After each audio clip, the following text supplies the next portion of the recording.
जब गरुड़ जी महाराज श्री राम लक्ष्मण को जब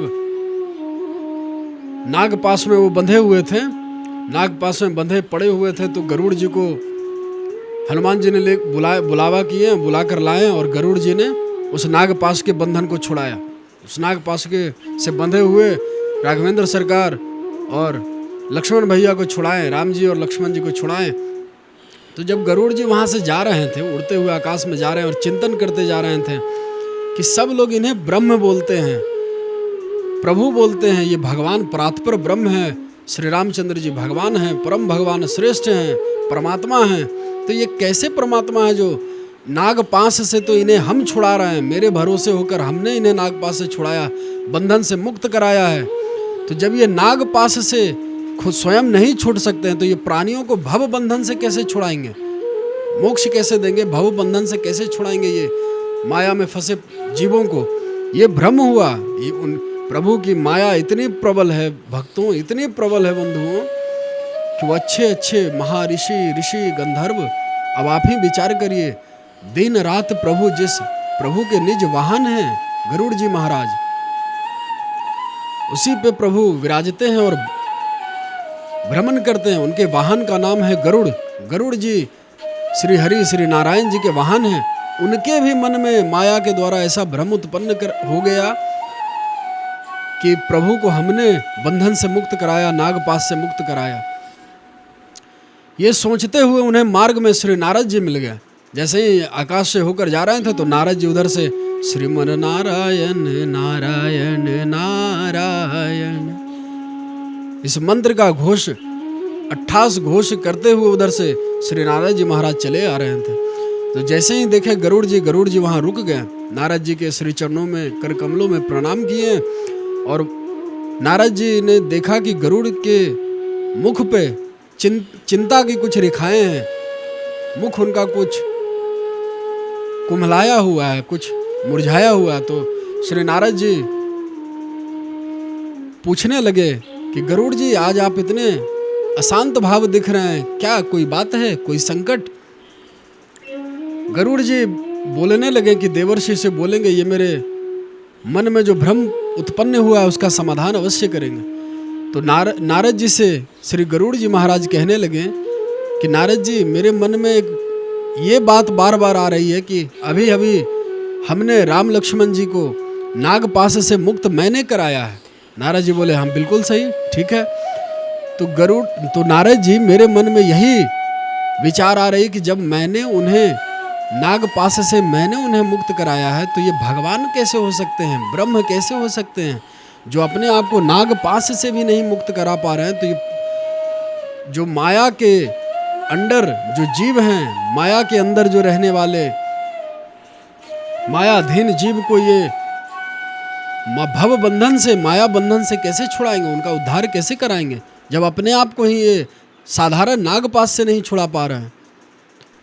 नारद जी ने मन में विचार किया कि अरे यही रोग एक बार मुझे लगा था, ऐसा ही भ्रम मुझे हो गया था।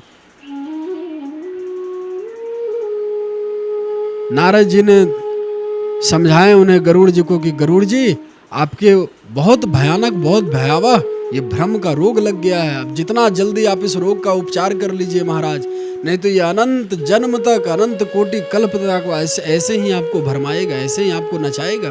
भगवान की माया इतनी प्रबल है। गरुड़ जी महाराज नारद जी से कहने लगे कि इसका उपचार कैसे करें, आप ही बताइए, मेरा भ्रम दूर कैसे हो। नारद जी बोलने लगे कि आप भूत भावन बाबा कैलाशपति भोलेनाथ के पास, शिव शंकर के पास जाएं, वो अवश्य इसका कुछ न कुछ उपचार आपसे अवश्य करेंगे। भक्तों के शिरोमणि हैं, राम जी के परम वैष्णव, परम भक्त बाबा भोलेनाथ हैं, उनके पास आप जाएं, वो इस समस्या का अवश्य समाधान करेंगे। गरुड़ जी वहां से कैलाशपति श्री महादेव जी के कैलाश पे आए और बाबा के श्री चरणों में नतमस्तक होकर गरुड़ जी कहने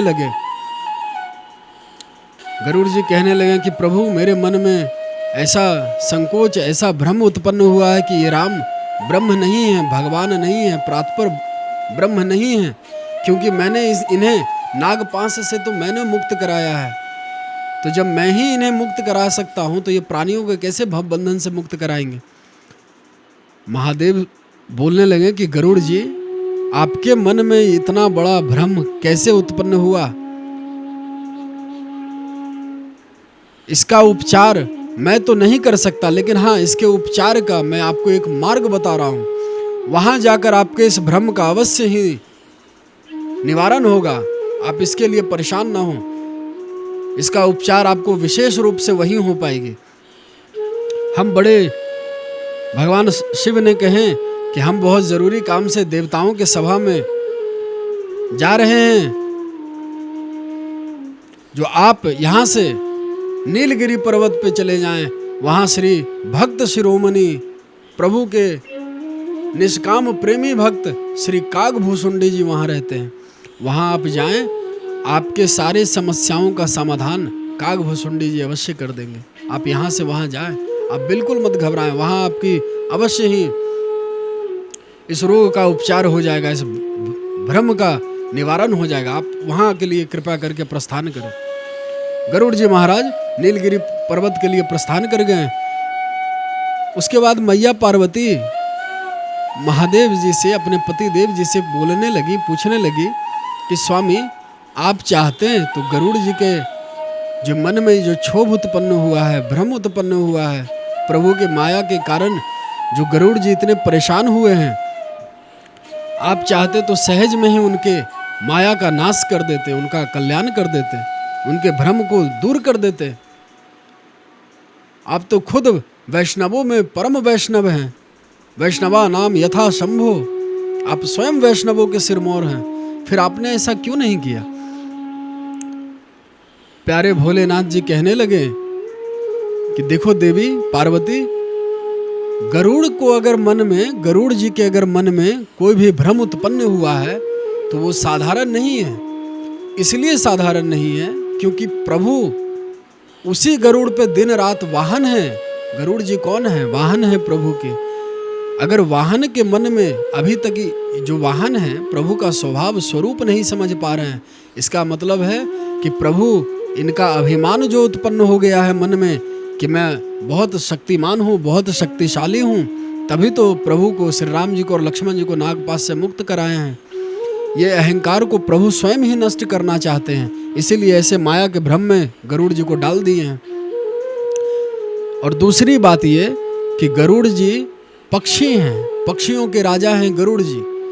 तो गरुड़ जी तो एक स्वयं पक्षी हैं, और जिनके पास मैंने गरुड़ जी को भेजा है, कागभूषुंडी जी महाराज, वो भी पक्षी हैं, काग हैं वो, कागभूषुंडी है, वो भी पक्षी हैं।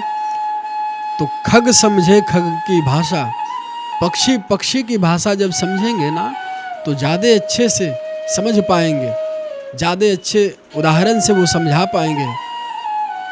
पक्षी राज गरुड़ जी के सामने जब कागभूषुंडी जी महाराज अपना अनुभव, अपना परिचय, अपना ज्ञान प्रस्तुत करेंगे, भगवान की कथाओं के उदाहरण के द्वारा जब कहेंगे ना, तो वो ज़्यादा अच्छा से समझ पाएंगे, क्योंकि दोनों पक्षी हैं, पक्षी पक्षी के भाषा विशेष समझ पाएंगे। इसीलिए मैंने भगवान के इस लीला में कोई विघ्न नहीं उत्पन्न किया और गरुड़ जी महाराज को कागभूषुंडी जी के पास भेज दिए।